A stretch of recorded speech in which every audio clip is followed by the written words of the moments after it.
मरते हुए कर्ण को अर्जुन ने क्या दिया? दोस्तों, जैसा कि आप लोग जानते ही होंगे कि महाभारत में सूर्यपुत्र कर्ण एक ऐसा पात्र था जिसे खुद देव पुत्र होने के बावजूद भी सामाजिक दुर्व्यवहार का सामना करना पड़ा और उसको समाज ने हमेशा अस्वीकार किया और अपमान किया। कर्ण एक महान योद्धा होने के साथ साथ एक महान दानी राजा था, परंतु कर्ण ने कुरुक्षेत्र में अपने भ्राता पांडवों को छोड़कर कौरवों का साथ दिया था। परंतु कौरवों का साथ देने के बावजूद भगवान श्री कृष्ण ने कर्ण से खुश होकर उसे उसके अंतिम समय में वरदान दिया। लेकिन आखिर अर्जुन ने उसे क्या दिया? तो आइए जानते हैं। आप में से ज्यादातर लोग यह जानते होंगे कि कुंती और सूर्य देव का पुत्र था कर्ण, मगर कुंती ने कर्ण को अविवाहित होते हुए जन्म दिया था, जिस वजह से एक रथ सारथी ने कर्ण का पालन किया था। यही एक कारण था और यही वजह से कर्ण को सूर्य पुत्र कहा जाता था।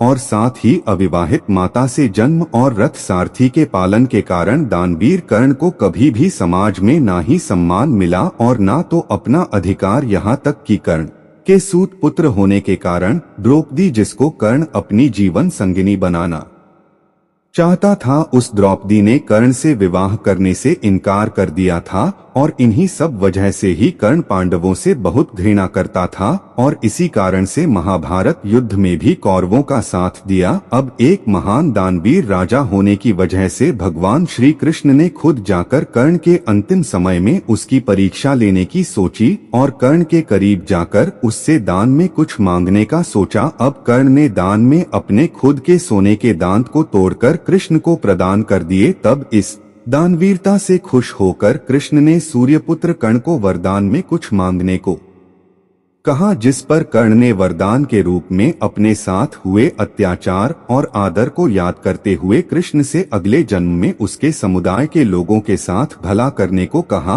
अब दूसरे वरदान के रूप में कृष्ण को अगला जन्म अपने ही साम्राज्य में लेने को कहा और वही बातें करें तीसरे वरदान के रूप में तो अपने अंतिम संस्कार को ऐसे किसी इंसान के द्वारा करने को कहा जो पूरी तरह से पाप मुक्त हो। इस पर वरदान देते हुए भगवान श्री कृष्ण ने सारे वरदान स्वीकार तो कर लिए, लेकिन तीसरे वरदान से भगवान श्री कृष्ण दुविधा में आ गए और वह ऐसी जगह सोचने लगे जहां पाप बिल्कुल भी ना हुआ हो। अब श्री कृष्ण को यह समझ नहीं आया कि ऐसा कोई जो पाप मुक्त हो कौन हो सकता है, परंतु वरदान देने की अब वचनबद्धता भी थी। इसी कारण दानवीर कर्ण के अंतिम संस्कार की क्रिया भगवान कृष्ण ने खुद अपने ही हाथों से किया और कर्ण को दिए हुए वरदान को भी पूरा किया। अब आपको बता दें कि भगवान कृष्ण ही थे जो कर्ण की मौत का कारण बने थे। दरअसल भगवान कृष्ण ने ही अर्जुन को सूर्यपुत्र कर्ण का वध करने का तरीका